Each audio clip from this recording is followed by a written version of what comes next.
This is freaking crazy, and honestly, it's a complete and utter freaking joke. So you guys know what's been going on with FTX. Sam Bankman-Fried, he pretty much gave all of his clients money to Alameda Research, his trading firm, and then they traded the money, lost the money. Then when the customers came to withdraw the money, there was no money, right? And FTX pretty much went bust. You guys know that. They're filing for Chapter 11 bankruptcy. We're going to talk a little bit more about that in this video. And the crazy thing is, which is a complete and utter joke in my opinion, is Mr. Bankman-Fried, Sam Bankman-Fried, alongside with a few remaining employees, spent this past weekend, and I'm sure you guys have probably heard about this, but maybe you didn't. We're going to talk about it now. Calling around in search of commitments from investors to plug a shortfall of up to $8 billion in the hopes of repaying FTX's customers, which they absolutely screwed over, right? And according to the Wall Street Journal, they couldn't determine whether or not Bankman-Fried is offering or what he's offering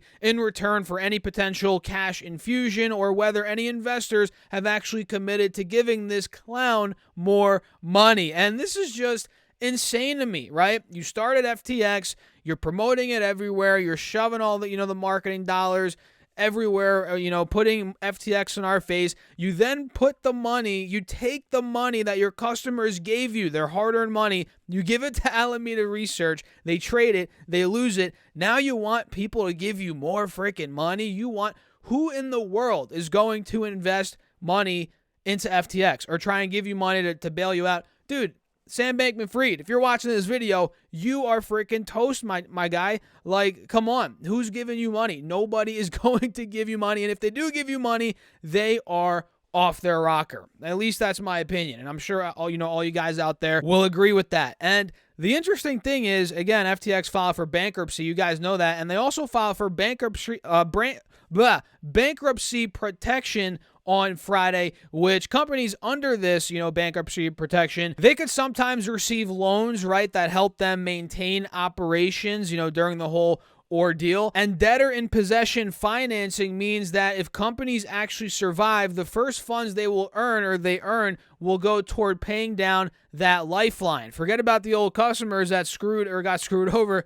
They're going to be paying down the lifeline that was given to them, obviously, during bankruptcy, which I guess in a way that does kind of make sense. I mean, they do expect to be repaid, but I mean, what about all these customers, right? Which I guess it's not the lifeline's fault. I mean, at the end of the day, it is Sam Bankman-Fried, however the heck you say this guy's name, that is his fault. And to be honest, this loan potentially that could come out of this is not guaranteed. It probably won't happen. It has to get approved. I mean, who knows what really is going to happen? This whole process obviously has to play out. This is all pretty much still fresh. I mean, this is really just a couple of days old, since everything here started happening. So the wild thing is, guys, let's dive into this a little bit. And actually, let me make my face a bit smaller. If you want, you can watch the stock market here while I talk. And mind you, the stock market right now is green. We have the Russell up 1.5%, the Nasdaq's up 1.4%, the S&P's up 0.7%. Dow's pretty much at break even right now at about 2:30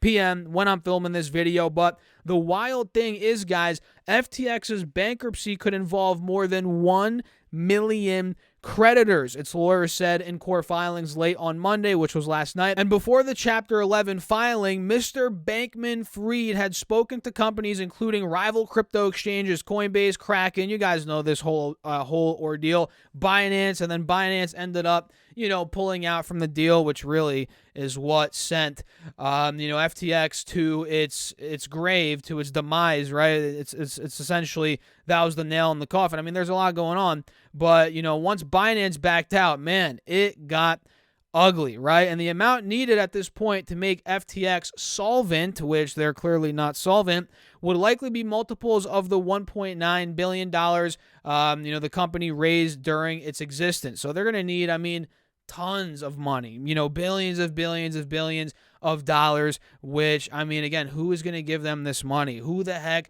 in their right mind would invest? And the audacity of Sam Bankman-Fried to come out and be like, yeah, I want to raise money or try and get bailed out of this. No one's going to do that. Who knows? Maybe. You never say never. Who the heck knows? What happens behind closed doors? But I would never give Sam Bankman-Fried money, and I doubt any big institutional investor will either. But who knows? I could be wrong. I could easily be proven wrong.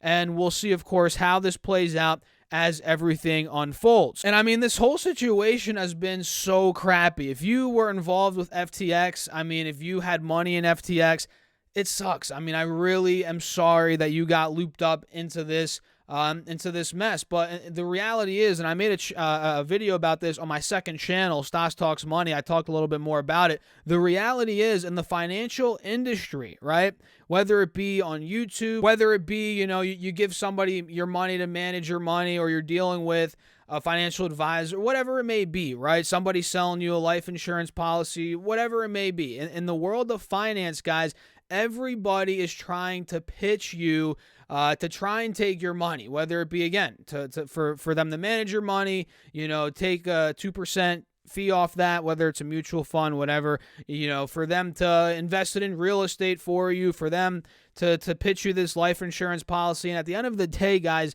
the reality of the matter is, that is the finance industry, and you have to realize this and take it for what it is and maneuver in the finance industry with caution and educate yourself. Really understand all of these different things. Maybe it's not a good idea to put money in a mutual fund because I'm paying 2%. Hey, maybe it's not a good idea to put money in a crypto brokerage exchange that's unregulated, that's given all these high yields. You might have lost money, but you got to treat it like a lesson. At the end of the day, the money is lost. And trust me, guys, I've lost so much money, whether it be in the stock market, doing options, penny stock, whatever the heck it may be. I've lost a lot of money, so I could speak from experience. It sucks losing money, but if you learn the right lesson from losing that money, you're going to be in golden shape long term. And you have to realize, especially if you're younger, you're in your 20s or 30s, and most of the audience here is 20s, 30s, 40s, you have a long time to go in life, right? You have a long time to go. You have decades to go. So little mistakes. I mean, sure, if you had your life savings on FTX, I mean, that'd be awful. But, if you put a little bit of, if you had a little money on it, you lost it. Yes, it's a stinger, but long term, it's a lesson. And you're going to be able to point these things out and see them when nobody else really does, and avoid them in the future. That's kind of why I never, like I've said on this channel time and time again, I never promoted, Voyager or BlockFi or FTX, right? I never promoted these companies because I always knew something was fishy about them. And I could see this because I saw what happened in 2017 with BitConnect, and I'm sure there was other ones, but BitConnect was the main one that was a Ponzi scheme, and that went bust. So that opened my eyes, and even in 2017, I knew that was, a Ponzi scheme before it blew up. Then it blew up, and, I could see the whole thing with FTX, Voyager a mile away, to be honest, especially because Voyager went under, everything with Luna, Celsius. You can see this stuff from a mile away. The writing was on the wall.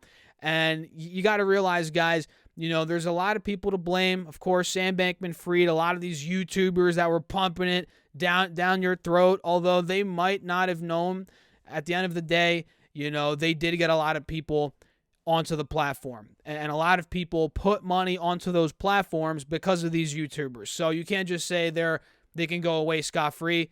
That's not reality here, guys. That is just not reality, because they actually got these people onto the platform and people lost a ton of money. That's just the reality of the matter. But seriously, just take the stinger, right? It sucks. You lost money. But if you can look at this from a long-term perspective, you're going to be able to recover. Trust me on that for sure. So that's it. That's it for this video, guys. A little short video, more of a short video, kind of talking a little bit, not really ranting, but just talking about what's been on my mind, and just some, BS here from Sam Bankman-Fried trying to raise money. I mean, come on, guys. So with that being said, I'm going to wrap the video up. If you enjoyed it, hit that like button. Feel free to subscribe to this channel and my second channel called Stas Talks Money. We dive deeper into personal finance on there, general finance, not really just, stock market, which is what we focus mainly on this channel, although this video is about Sam Bankman-Fried, crypto, the influencers kind of. So yeah, let me know your thoughts, guys, in the comments. I'll see you later.